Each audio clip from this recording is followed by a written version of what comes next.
Yo, yo, yo. What's up? What's up? Peace and love, y'all. It's your girl, Melanie Charles, aka Jazz Girl. And it's your girl, Yunie Mojica, aka Yunie Mo. And welcome back to Make Jazz Trill Again Podcast. Okay, togetherness. Yes. So, Yunie, how are you feeling today? I'm feeling tired. It's been Me a too. long week. I Yes, think it it's been a long has. week for everyone. Oh, yes. Anyone that is in jazz, anyone that is in the music space, the arts presenting space, just because of the time of year when it's APAP and Winter Jazz Fest and now Unity Fest and all those things, and everyone's in town and you got to see and make all the gigs and do all the things. So yeah, tired. Yeah, we're very tired, but I think around this time every year it gets really tiring and overwhelming. Winter Jazz Fest is like 10,000 of your favorite musicians from all over the world at one time. Ready, set, go. Go. That's Yes, and then anyone you know out of town is here too, and everyone says, "Oh, let's meet." Or everyone wants to meet, and you're like, "Dude, I don't have the time." And then they're mad, and then you're like, "Just meet me at this set," and then you don't see them because it's packed. Yeah. Oy vey. But I must say, I had a really good time overall. I really didn't get to see too many acts. I saw Zacchaeus Paul. I saw Morgan playing with Zach. But I didn't get to see. That was really great. It was for the Candid showcase, which was really cool. Candid Records, they're like doing a whole renewal of their roster, and they got some really great artists. Morgan is signed to them. Milena Casado is signed to them, and the A&R is Terry Lynn Carrington. Yes, we love Terry Lynn. I didn't know this. This is yes. great. Yeah, it's I'm really for cool. Zach. He's getting out there more as a band leader. Yes, that's great. That's necessary. Yeah, his voice is so amazing, and like every time he like opens his mouth, you could just feel the audience like be shocked, because you don't expect that from, it's just like what's about to happen. So that's cool. Shout out to Zach. He's also a newer member of the MJTA team. Yeah, new team, new year, new team. And he's been like getting our marketing and social media together. So if you guys have been following our Instagram, Make Jazz Trill Again Official. If you're not following it now. Follow it now. And we be sharing mega stuff or whatever. We be talking about, cute little jazz facts. We be sharing all the dope music that's happening in our community, and not just all the like cool, popular kids, but the kids that you probably don't know, but that are doing really cool The ones things. to watch. The ones to watch. Yeah. Mm-hmm. So Yunie, how was I know we don't want to talk too much about this past week because there's so much more to talk about, but how was your APAP Winter Jazz feel? It was good. We started out with our little mixer for summer stage, and then I went to Jazz Lincoln Center's new Unity Fest, which is really cool. They opened up the entire hall. So I got to see a couple of groups perform. Scatter the Atoms. I love Scatter the Atoms. Scatter the Atoms. Mm-hmm. It was cool. Isaiah Collier was a guest. So was Billy Harper and trumpet player. I forget. So don't kill me. But another elder statesman. Mm-hmm. It was really great. And Dia played with her band. Yes, the cookout. Yes. And there's this new vocalist, if you haven't heard of her, Kep Nkwele. I hope I'm saying her name right. She's often sings with India as well in her band, and she's making her moves as a new premier vocalist. So nice. That was nice to see. Oh, cool. Who else? Sondido Solar, which is the Curtis Brothers' new group. And nice. That was great. So Latin jazz vibes. They were in the Unity Fest. They kind of opened it up, and before that was Jazz Congress, and that was like a family reunion. Oh my god! Right. This whole week has been a family reunion. It's like a massive family reunion. Yeah, and then I did a panel discussion on jazz media, which was really great, and I represented Make Jazz Trill Again and Summer Stage. Yes. And yes, and Angelica Biener was there too. She was on the panel about her podcast, Milestones. Fire. Incredible, fire. So we were holding it down for the ladies. Yes. And Giles Peterson was there as well. And Nice. then there were two other guys that I had met for the first time, and their names are Matt Flieger from radio station in Portland, KMHD, and Leo Sidron, who's another podcaster on the WBGO platform, The Third Story. So shout out to the podcasters. Wow, that was really dank. Yeah. I hope that we can hear it. Like, we'd love to like put that out.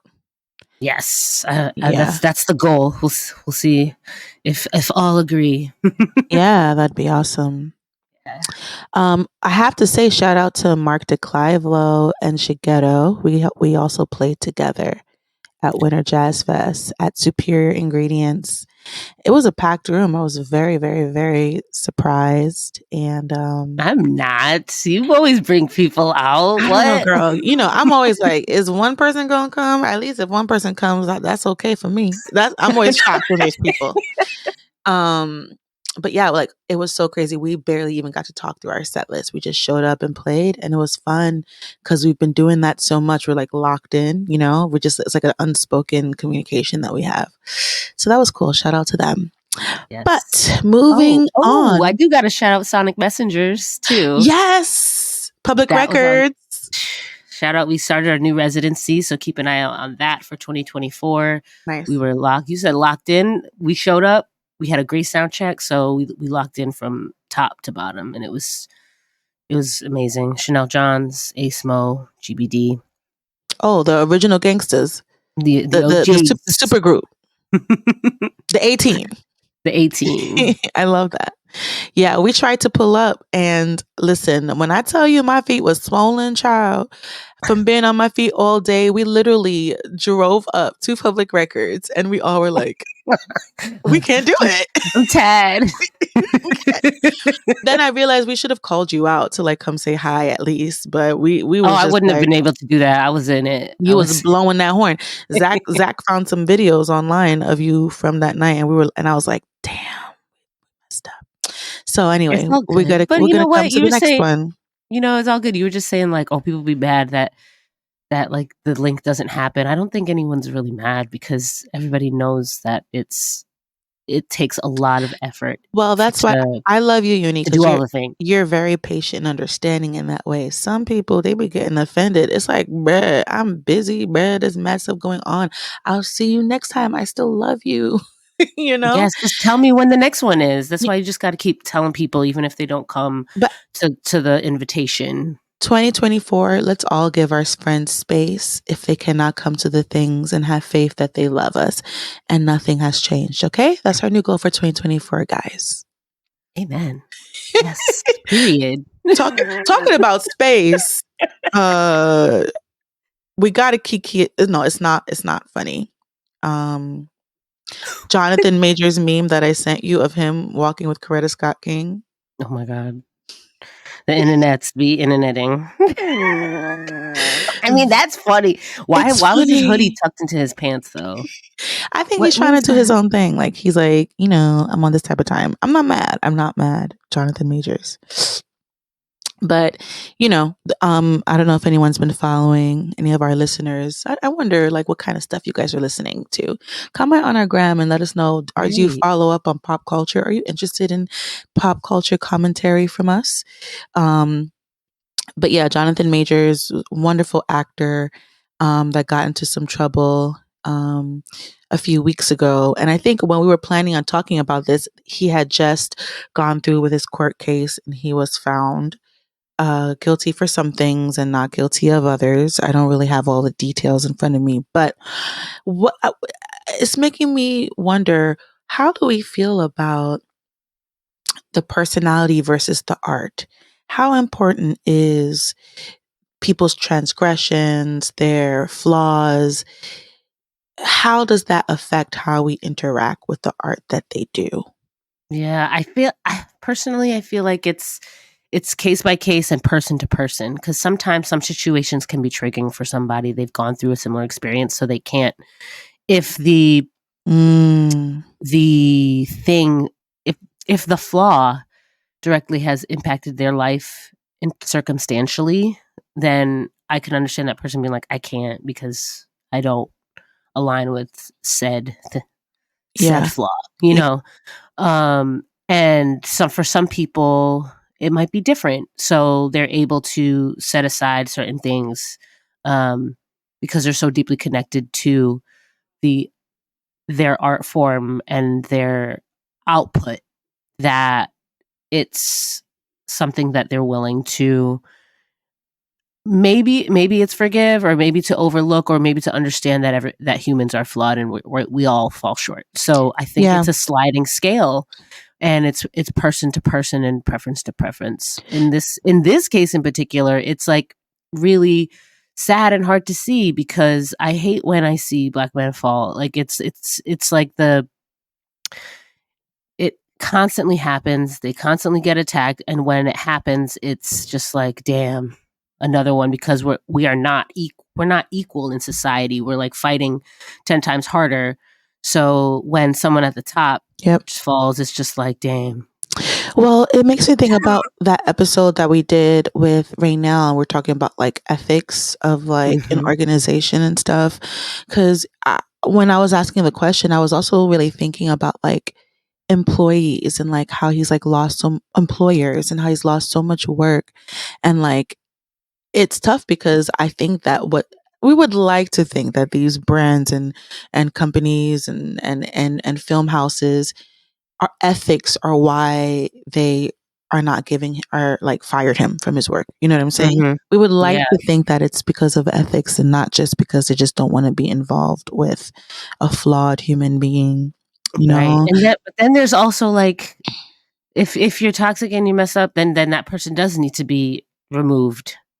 You know, or then it's like, then the whole topic of cancellation comes into play and all of those things.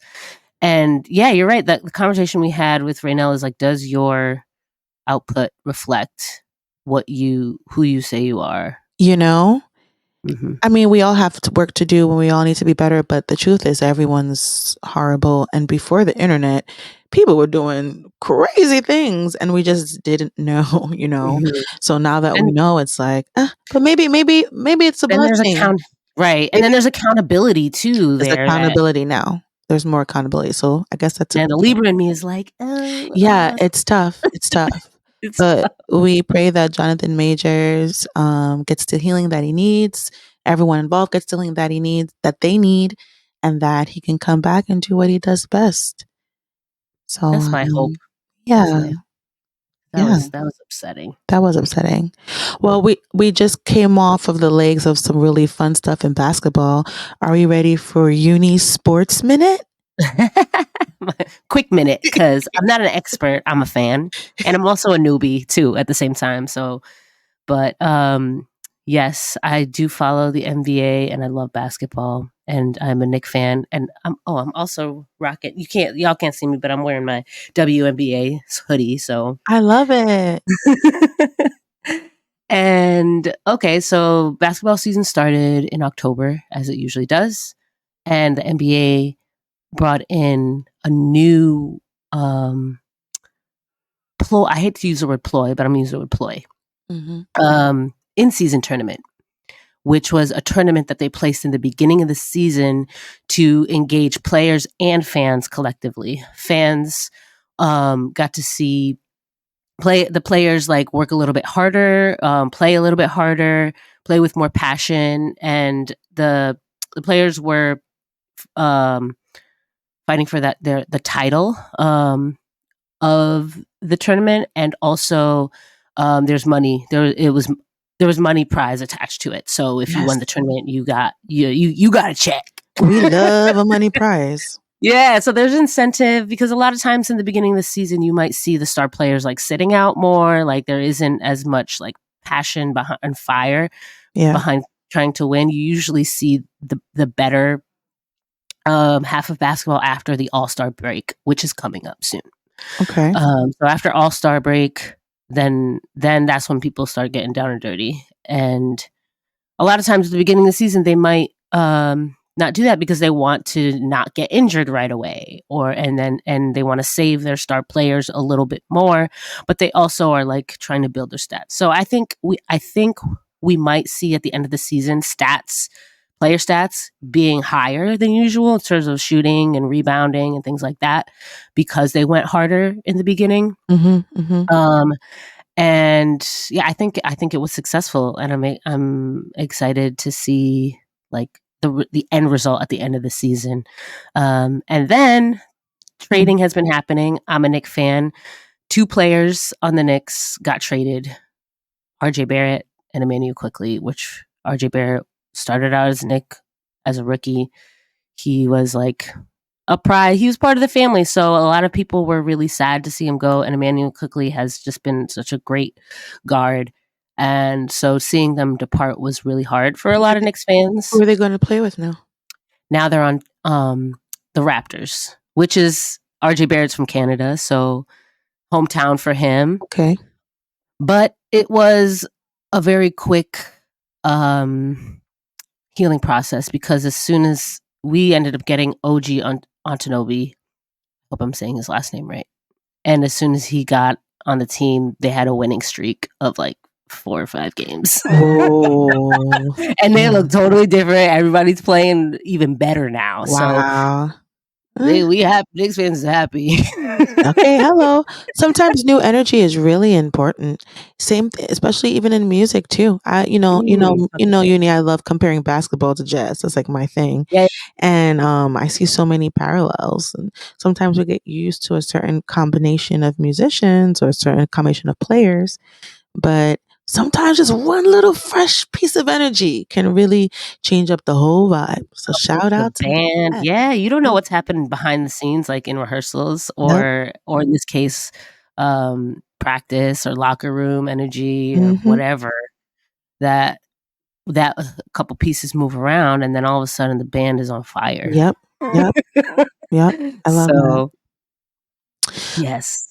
Well, does that conclude Yunie's Trill Sports Minute? Trill Sports Minute. Well, I wonder if that wasn't a minute. I think that was a minute. So we need like next. I'm gonna be playing around with Riverside, which is a podcast recording software for our next episode, by the way. Yes. And apparently you can trigger like sounds within the episode. So next time when we do Yunie Minute, it'll be like dun, dun, dun, dun. Okay. What else is? Oh, we wanted to shout out Tyreek McDowell for winning the Sarah Vaughan Sassy Awards. Yes, for 2023. The last winner was Samara Joy. Shout out to Samara Joy. So Tyreek is definitely in really good company. And he's doing some really great things. He's running a jam session now at, what is it, Dizzy's? Yeah, at Dizzy's Club. And from the last one I was working there, late night was on Thursdays. Late night jam session was on Thursdays. So was it Thursdays? Yeah, it was. So I don't know what it is now. I'm sure you can go to their website, jazz.org, to find out when late night sessions are, and the jam session in particular, because it's always just one night, and then whatever the band is there for like either the week or a couple of days. Right. So I'm assuming it's one night. Right. I'm gonna try to make it out. Also, okay, here it is. I was trying to put up. Yep, it's Thursday. You're right. Come on, memory. Yes. Yes. So make sure you guys catch Tyreek at Dizzy's on Thursdays starting at midnight. Right? For all the late night folks. But that's the musician's hour. Oh yeah. So after your gigs, I mean, we all need a late night hang. There's another jam happening, Trill Mega Jam, coming up at the end of the month, the last Saturday of the month, January 27th. It's going to be great. Those of you who came to catch us at Break Jazz Fest, you already know the vibes. It was packed, great energy, amazing musicians. The thing about the Trill Mega Jam is anything goes, okay?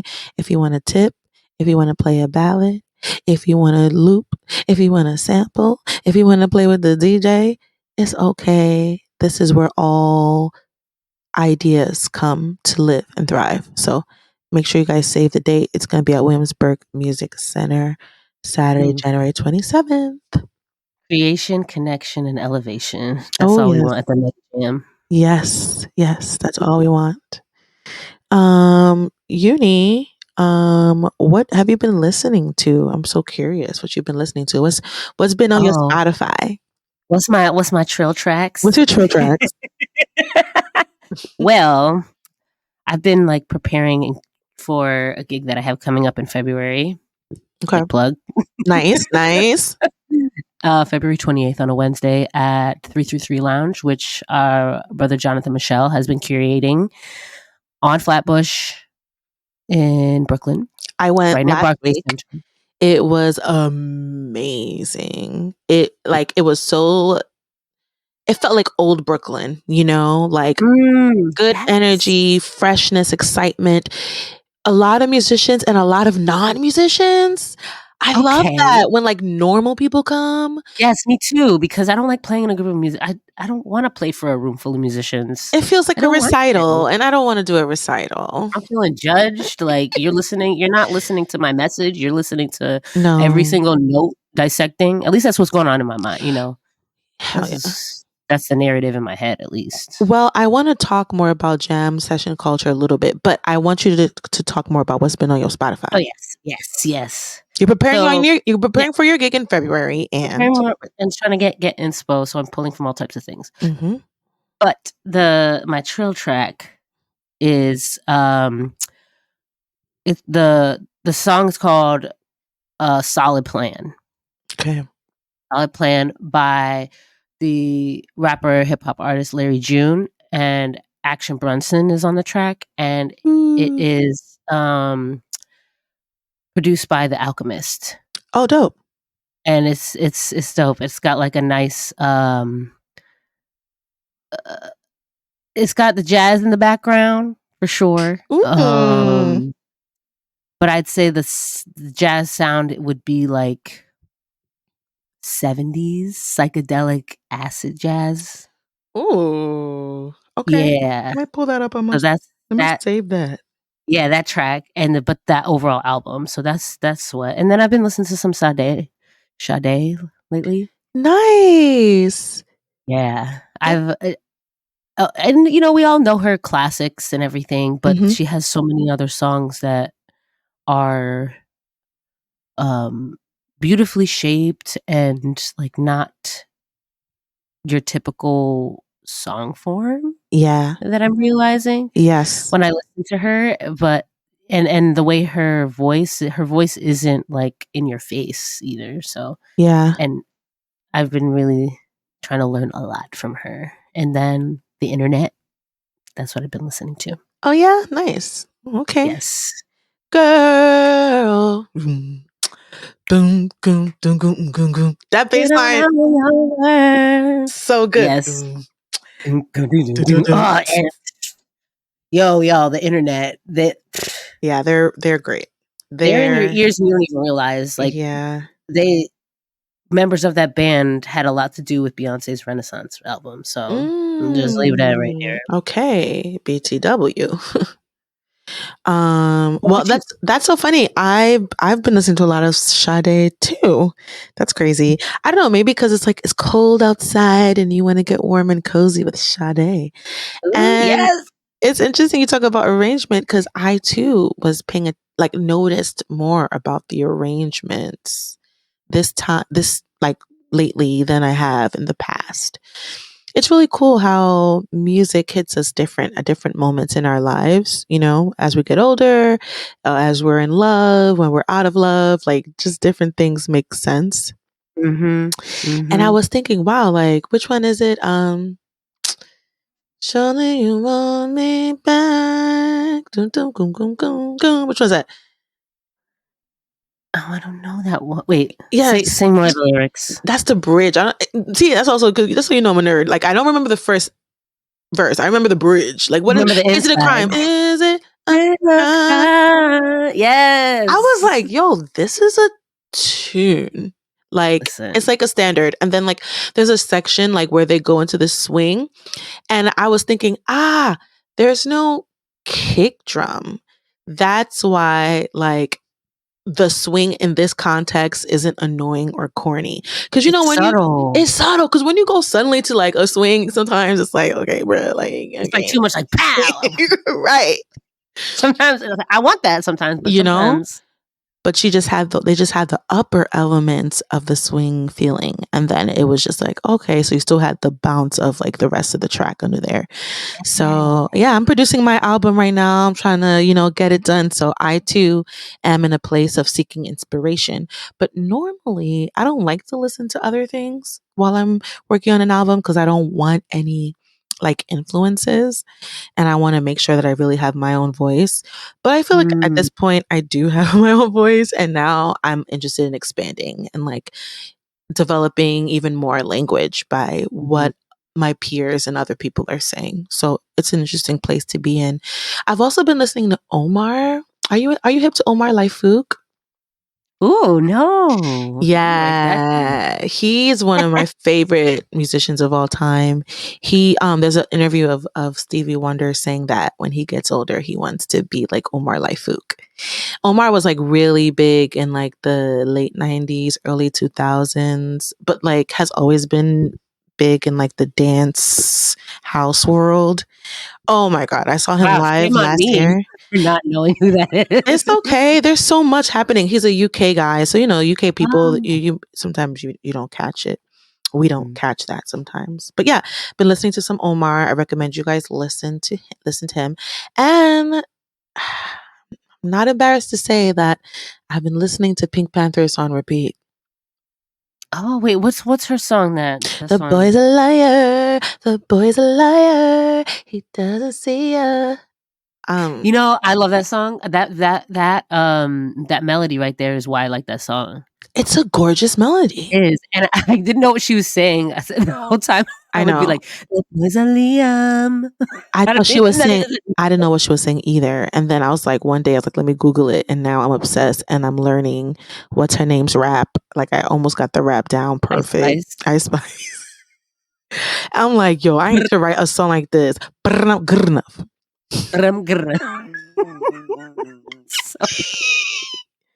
That's some New York stuff. For real. Very New York. I love it. Yeah, I do like that too. Yeah. Well, also what came out at the end of last year was Andre 3000's album.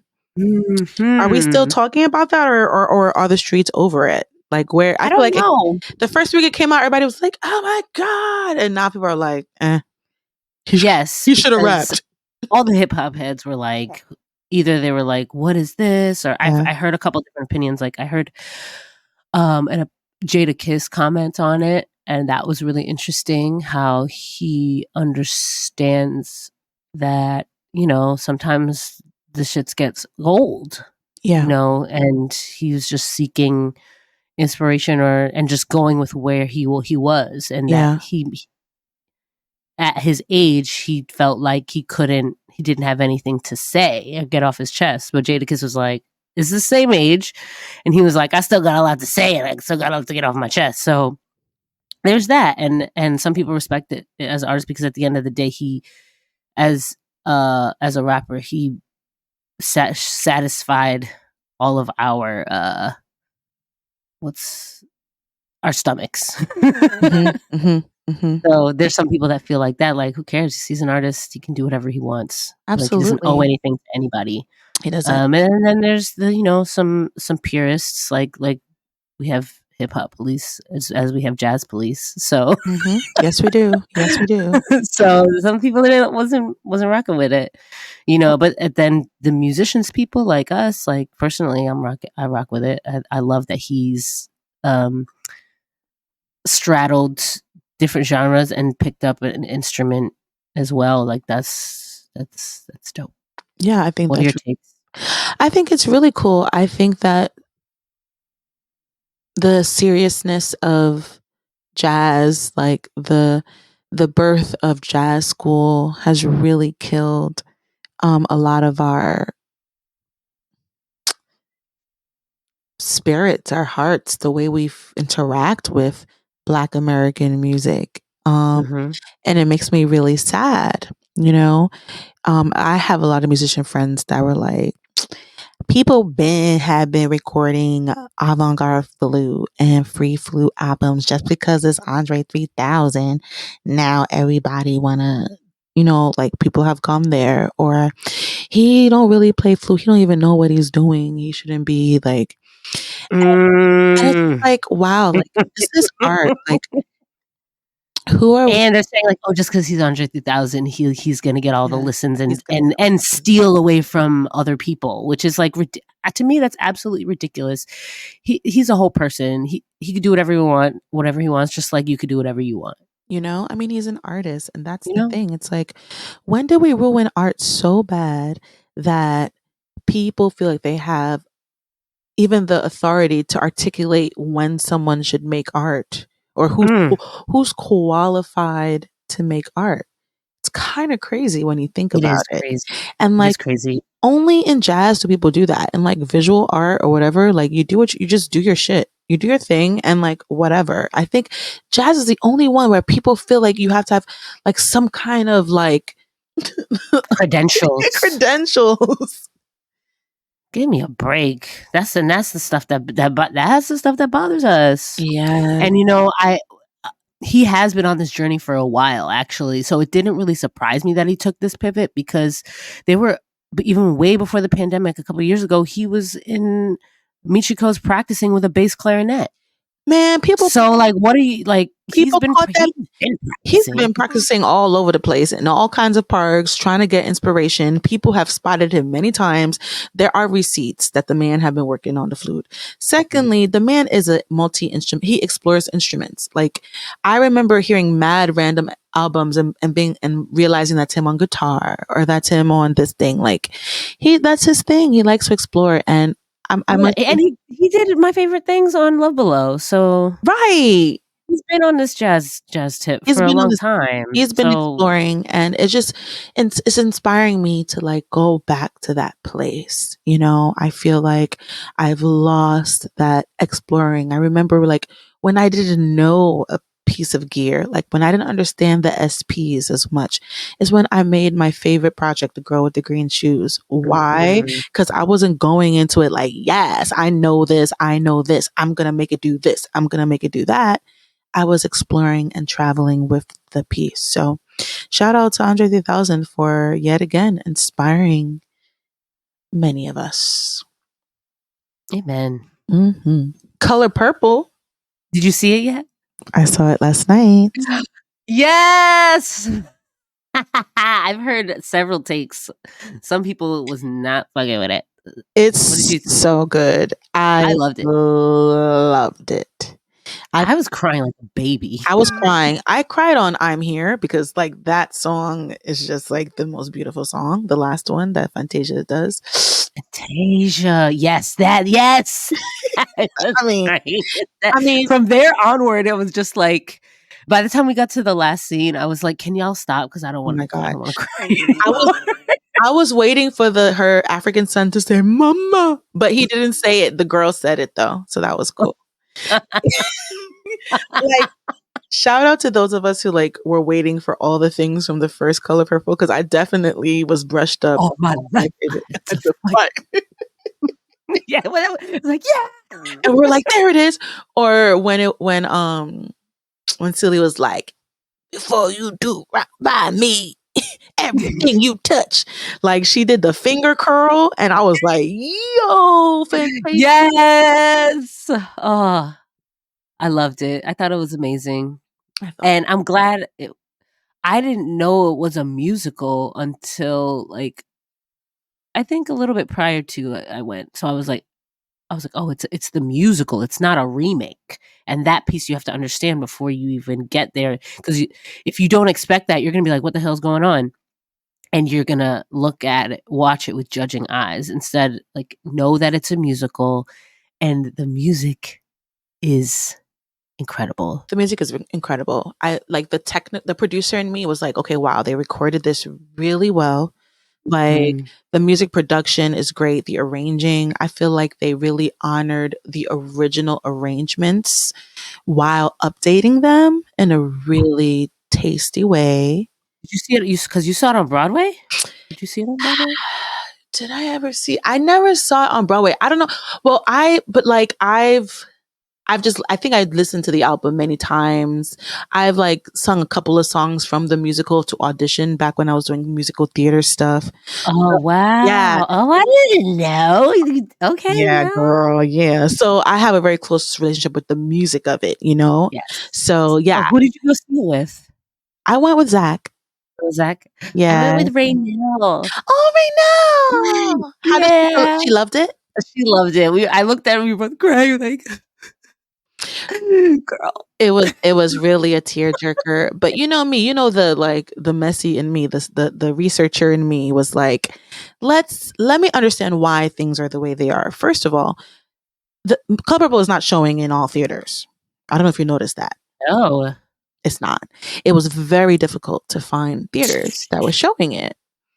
So then I'm like, okay, let me find out why. Because I know certain films, depending on like their budget, like they can't afford to get it everywhere.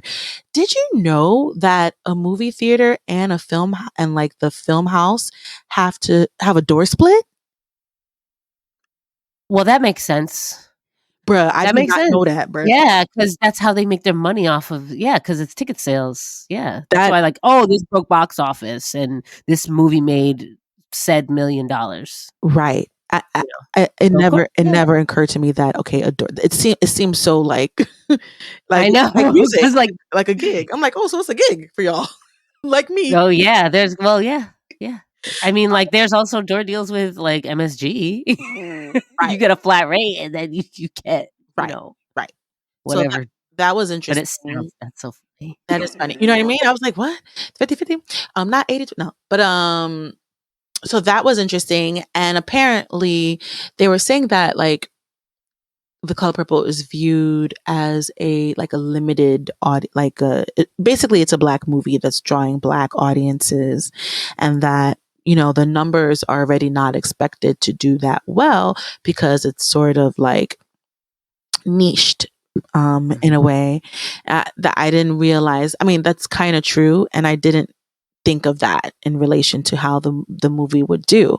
A lot of people are saying that Taraji really kind of ruined the promo of it by complaining or by expressing the realities behind the pay gap for Black women in film and TV and entertainment.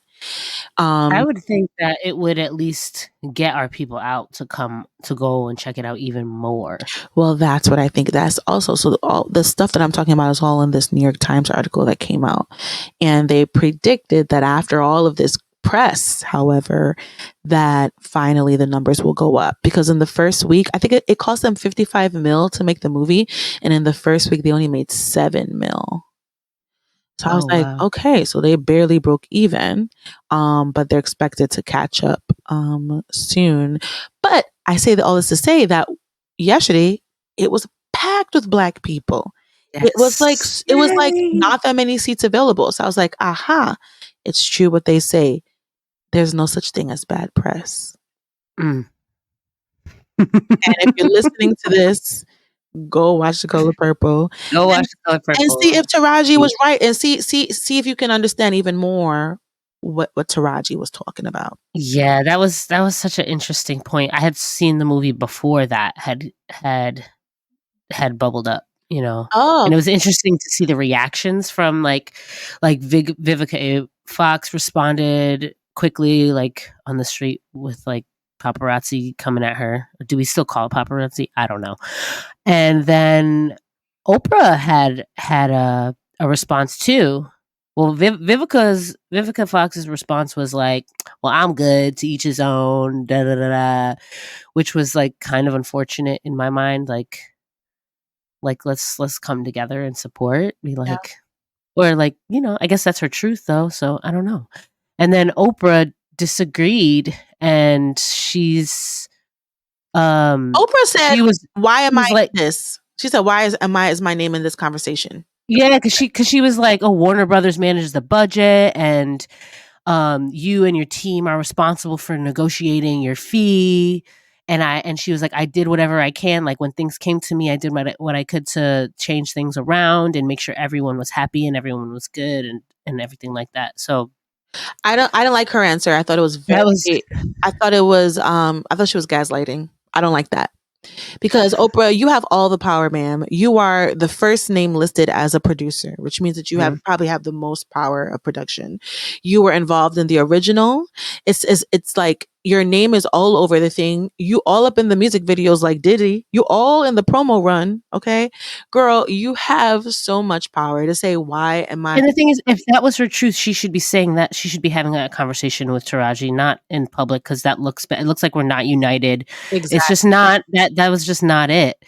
Like while what she said could very much be true, because I'm on both sides of things many times, Right. and while this, what I'm about to say might not be the best thing to say, but you do have to negotiate your like with your team, and you do have to make sure, like, when you say yes, that you are good, so that when you do start things, you're in a good space. Well, I mean, I don't doubt that. I think that wasn't a necessary thing to say because I'm sure Taraji's team negotiated, and I'm sure that they got the max that like they pushed and pushed and they landed on a number. She probably wasn't happy with the number, but she was like, I want to do Color Purple, you know? And that happens so many times. It's like a really beautiful opportunity. And oftentimes that's why they pay you so low, because they know everybody wants to play that role. So it's like, look, this is what we got. Either you want to do it or not. You know, and she was like, okay, I want to do it, but I'm not going to stay quiet about it. Anjanou Ellis did the same thing. And I'm glad she did say something, because that's how things change. That's how things change. Because there is the reality, like there is a reality of budget for like where things are. Like if the money just isn't there to support the film, like how it can't get done. Right. You know, so I think it's important to do it's important to do research and know like when there's money in a project and when there's not. You know, sometimes like you call people for a gig and you're like, bruh, there is no money. This is what I have to offer. Like, I feel like a smart person will do their research or just try to understand if truly this is a thing with no money, and then not harp on, well, I need this, because bruh, the money ain't there. Now it's more like, where is your heart? Are you interested in being a part of this project? Is this something that you want to invest your time and your energy in? Everything ain't about money. And I'm not applying this to the Color Purple thing. You know what I mean? Because everything's going back to the music. That they had it. Exactly.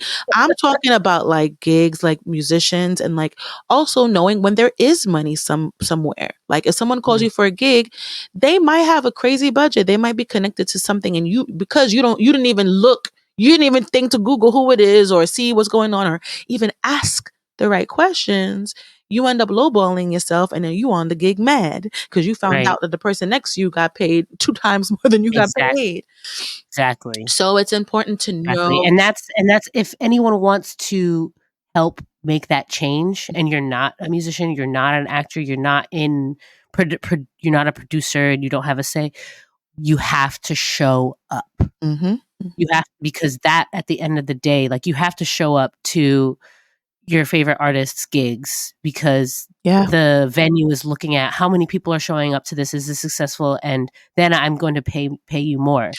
Like that's where the power is. Like the audience has so much power, and I don't think people realize you have to show up to the movie. You have to show up to the performance. You have to show up for the album. You have to buy the album. You have to do all of those things if you want to see that artist get paid what they deserve. Another thing though that comes to mind about when it comes to where does this money come from is that as a society, we've lost the importance of arts and culture to our communities and our livelihood and our health and well-being. Like back in the day, Mozart, I keep talking about this now because I've been really researching the history of patronage, the history of like institutions, the history of churches, and how they were the ones that were putting the money up for art and music to be available to the people. You know? Yes.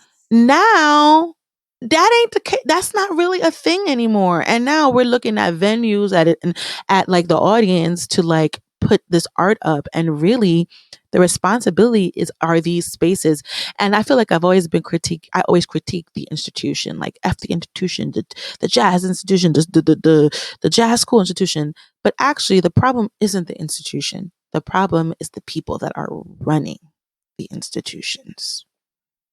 It's interesting because a lot of something that's been on my mind for a little while is a lot of, like, you talk about the institution, the people running the institution in terms of like the people that are getting the work done.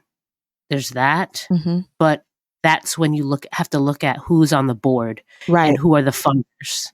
And I've been trying to figure out a way, like, how do we change this? Like, yes, where it's like, where's the money coming from? Because a lot of times you might not agree with said programming, and you'll ask, like, why is this on the on the season, or whatever, or on the bill?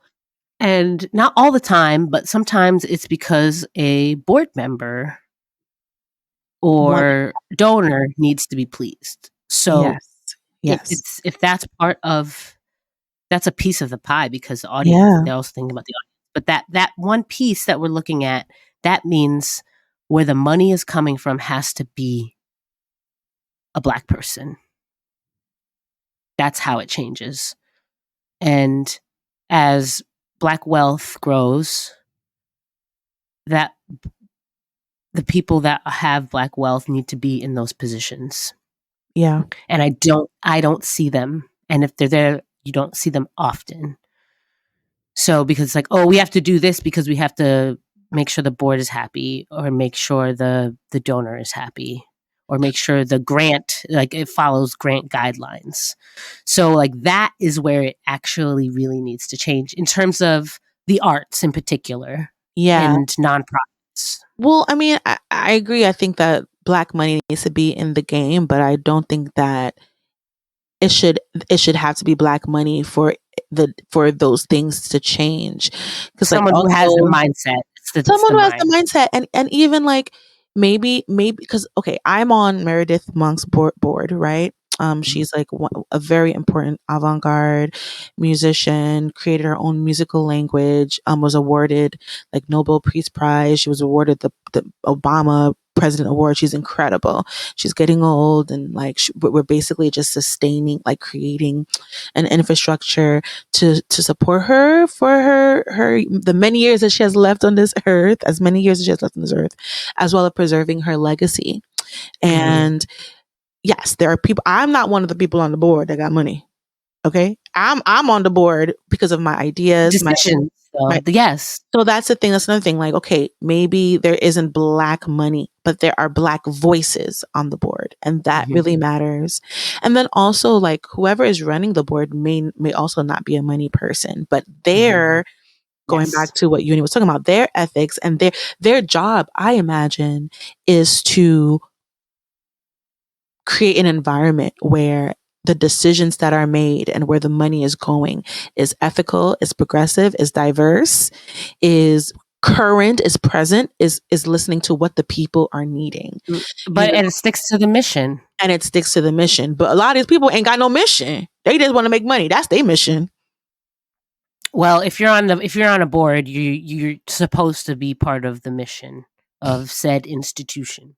But I think that I'm really I guess hyper focused on the money piece, though, because, and I think of like Dr. Umar, the controversial Dr. Umar, where like when there's a lot of white money attached to it, like it has a bigger impact than you think. If there is more Black money there, it's going to help. But like, how much Black wealth I don't know too many people with Black. No, I don't, and I don't either. That's why I said I don't know. Are we chasing? What are we seeking if that's not really a thing? Like, unfortunately, there is though. We're not in those circles. We are not in those circles. We never have been. And they exist. Where they at? So we need to find I them people. slowly talk to people that are, now that my environment is starting to change. They exist. Jazz is not in that.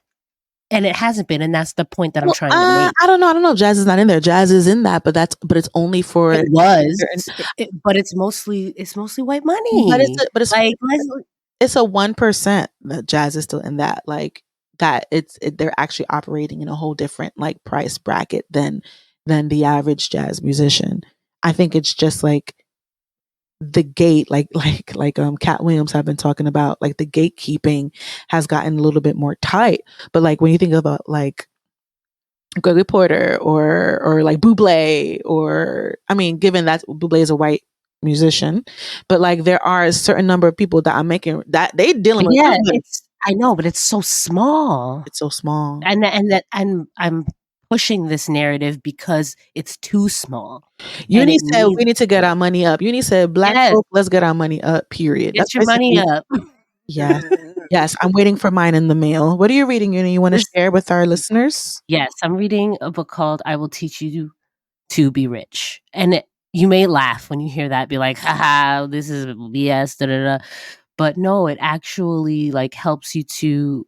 It gives you a starting point when it comes to personal finances, where meets you with where you're at, what you've learned from generations through your family, and correcting that, and just using the system so that you can build your own wealth and your own version of your own rich life, and what that means, because everyone's rich life looks different, and making it attainable, and giving you steps, just basic things to start out, so that he focuses on foundation in the beginning of it. I'm not done with it yet, but actionable steps, like separates scam from like reality and all of that. It's by Ramit Sethi. Okay. I Will Teach You to Be Rich. I'll put a link in the description. Okay. No guilt, no excuses, no BS, just a 6-week program that works. And there's a lot of testimonies in here too. So mine is in the mail. I'm very excited to get my copy. And I just had an idea while you were talking about that, how it'd be cool to do like a musician's book club, like a Trill book club. And we can all collectively educate ourselves about getting our bread up, because we're focusing on shedding on the instrument. We're focusing on like writing our music. Mm-hmm. The last piece we're thinking about is like making smart money moves. Yeah. So let's all support each other. Important. You have to. It's like it's things that aren't taught in schools, but the information is there, but it's like, what is the right information? So we're going to start a list of books that we're reading. Everyone, what's the name of the book again, Yunie? I Will Teach You to Be Rich. I Will Teach You to Be Rich. It is available on Amazon for like audiobook or whatever. You can get it in any form. Yeah. And let's read up. I have mine coming in a few days, and next episode maybe we can like talk through a piece of it, like do an excerpt episode. Yeah, that could be fun. Maybe one day we can have him on our podcast. That would be he has a Netflix special too, or a show.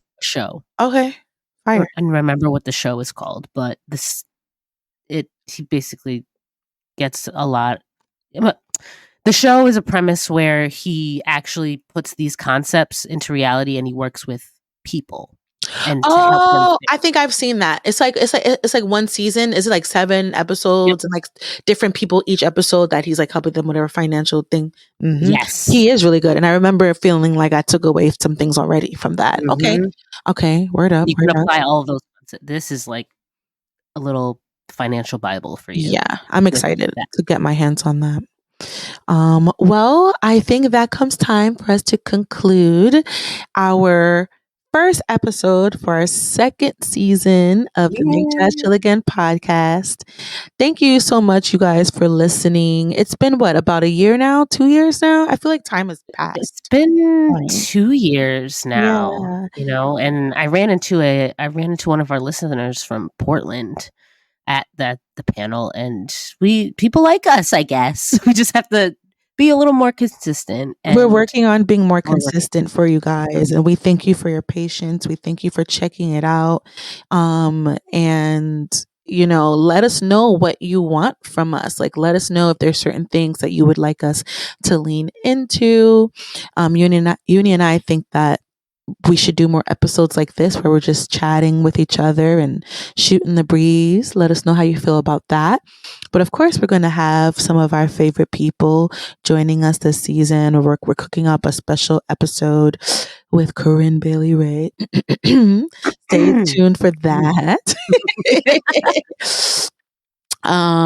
We have some back episodes that we've been sitting on. We had a great episode with Jay Hoare that we're going to put out soon. One with our favorite tap percussionist, Michaela. Shout out to Michaela. Hoofer, right? Hoofer. So that we have that coming down the pipeline, and just lots more exciting stuff. So please continue to follow us on the Instagram. Make sure you check us out on Spotify, iTunes. It's available everywhere. Make sure you check out Yunie in February at 333 Lounge. Make sure you check us all out at the Trill Mega Jam January 27th.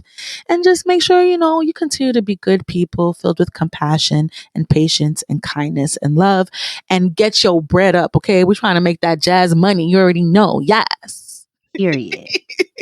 So are we going to do our outro, Yunie? Yeah, why not? Because, remember, whatever you do, remember to make jazz trill again. Yes.